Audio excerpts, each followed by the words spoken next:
I feel like a lucky man. This is my second test drive of the Kove 450 Rally. My first test ride was about a month ago in January, and I have to ride up to Nanaimo, which is about 2 hours from Victoria, because that's the closest dealer for the Kove. It's a brand new bike, a brand new company really, although they started in 2017. And Nanaimo has Tuff Motorsports, and they've decided to support the Kove brand, and I'm so glad they did. On the first test ride, I loved everything about the bike, except the off-road suspension was far too stiff for my style of riding. Fortunately, it's a fully adjustable suspension, and Tuff Motorsports set the bike up for me, so I'm trying it again. Well, this is a demo bike. I'm not going to go completely off-road, but I will be taking it on a gravel road and testing it out on some bumps and things and see what it's like. This is what I did last time, and it was immediately obvious that it was far too stiff. It was bouncing me around something fierce, and I'm prone to headaches, and it was giving me headaches, so that was no good. So let's see how it works this time. It didn't take much to see the difference. It was huge. I was feeling so much more comfortable on the bike now. I wasn't being bumped around. I could still feel the road and know what sort of tactile sense I was getting as I was riding along. But yeah, now I was one with the bike and not being bumped around on top of the bike. And yeah, this is nothing too serious, so I don't have a whole lot to go with. So this section here, I kind of aim for all the bumps and all the rocks I can see. The only thing I avoided was the actual potholes, which were water filled, and I didn't really want to splash up on myself. But everything else I just sort of aimed for, and it absorbed it so much better. And I'd been here after test riding this bike on my Honda CRF 250L, and it had just absorbed everything and made me feel good. And now that's what this bike was doing. Only of course, this bike has a lot more power. Now, one of the things to note on this bike though is it is a race bike, and it really has that characteristic. It loves speed and it loves revs. It's a little bit of a different animal when you're just crawling along. It really seems to want to let's go. And so it's not lugging, it's sort of just like it wants to go faster, and so you're almost slowing it down by not putting on the throttle, if that makes sense. So yeah, this is a very capable bike, and I feel really good about the off-road experience now.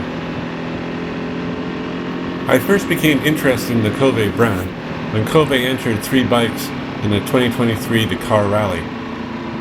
All 3 bikes finished the rally, which is quite an impressive feat, and so that piqued my interest.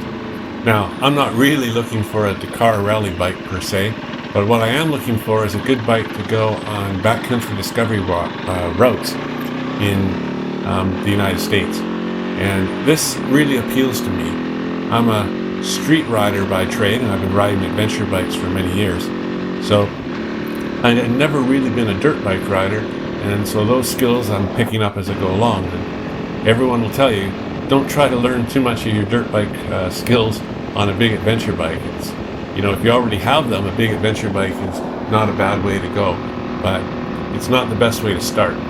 And so I wanted something that was fairly light, and well, not as light as a dirt bike. This is a really light bike. It's about 320 pounds, and it's got an 8-gallon fuel tank, which is 30 liters.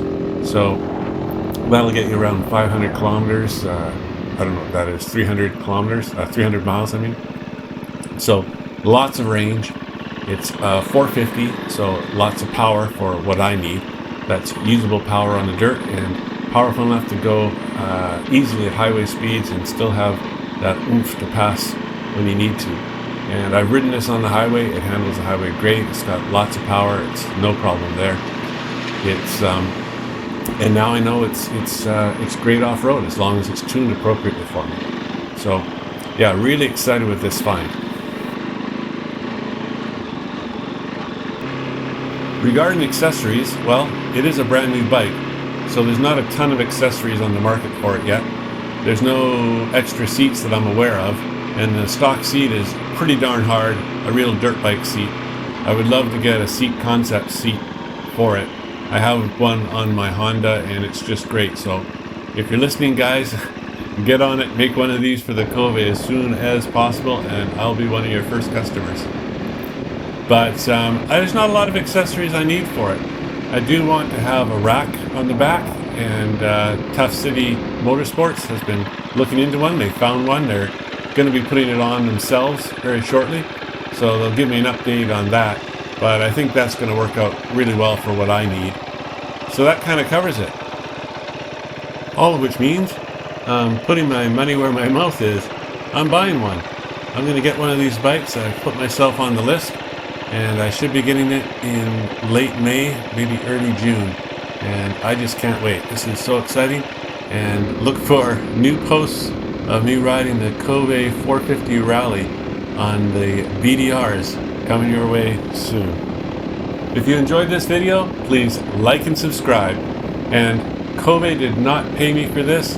I received no reimbursement. These are simply my feelings about the Kove. I really like it, and maybe you will too. Cheers.